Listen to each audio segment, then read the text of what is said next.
have time to get this memorized, so bear with while I read.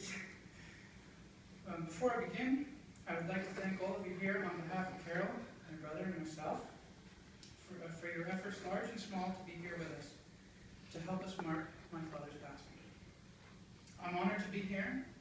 I'm glad to be here to speak to you all, and I'm honored to speak to you about my father. Each of you here has your own relationship with my dad. Each of you has your own set of memories and your own stories. I hope that, in the words I offer, you will recognize some part of the man that we all knew, the creator of the stories, and the man who will never really be gone.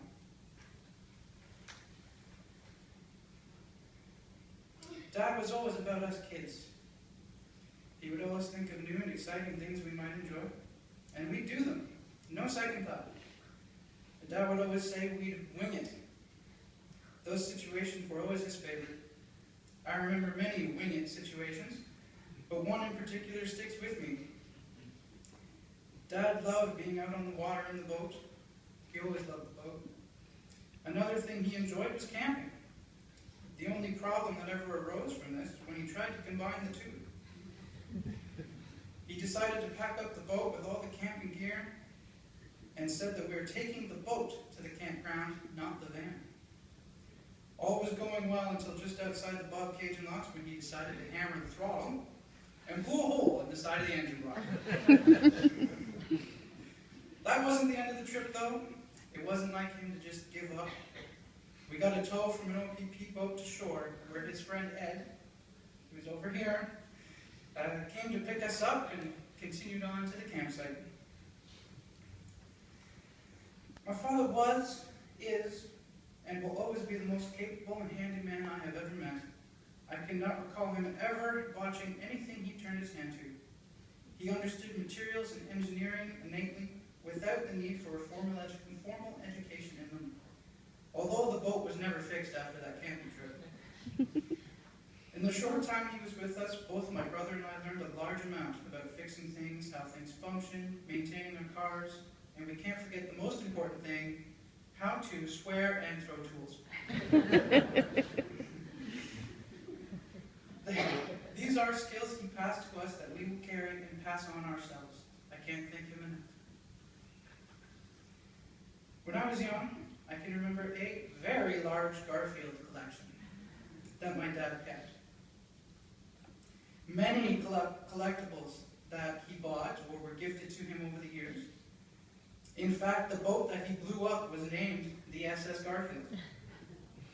This being said, I'd like to explain the drawing that Jody's putting down here.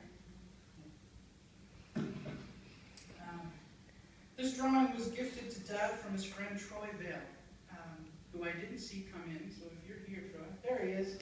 Yay. Thanks, Troy. Troy and my father played hockey together in Lindsay. From what I'm told, and correct me if I'm wrong here, Troy, that Troy was a bit of a goon.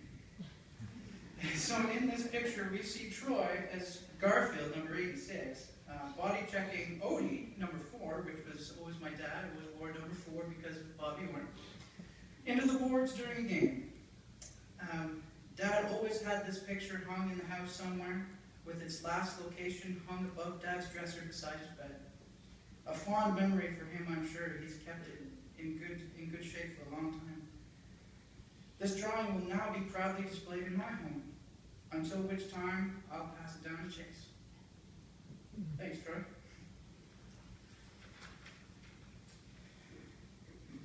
Dad loved hockey, lived and breathed hockey. A lot of you here today either had the chance to play with him or got to watch him play at one time or another. I was fortunate to share that passion for hockey with him on many occasions. I remember he was worried when the doctors told him that he may have to stop playing hockey because of his heart condition. Worried was about all that was. It never stopped him at all. He loved the game in Boston so much that there was nothing that was going to stop him from playing. Dad and Carol even came up to Barrie 3 weekends ago, where I live, so he could see me play my last ball hockey game of the season. We won that game, luckily was even able to score a goal for him to see. Although he did give me a hard time for it, saying it was a lucky shot. So everything went perfectly for me that weekend. We had a great time and lots of fun, and thus being my last memory of him. Charles passed away doing something he loved to do.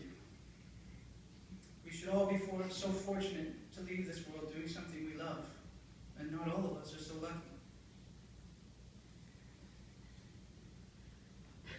My brother and I are who we are because of who this man was. My father gave us an example of a man we'd like to be, a character we'd like to have, and a legacy we'd like to leave behind. We will never stop missing him, but we take comfort in knowing that he died a happy man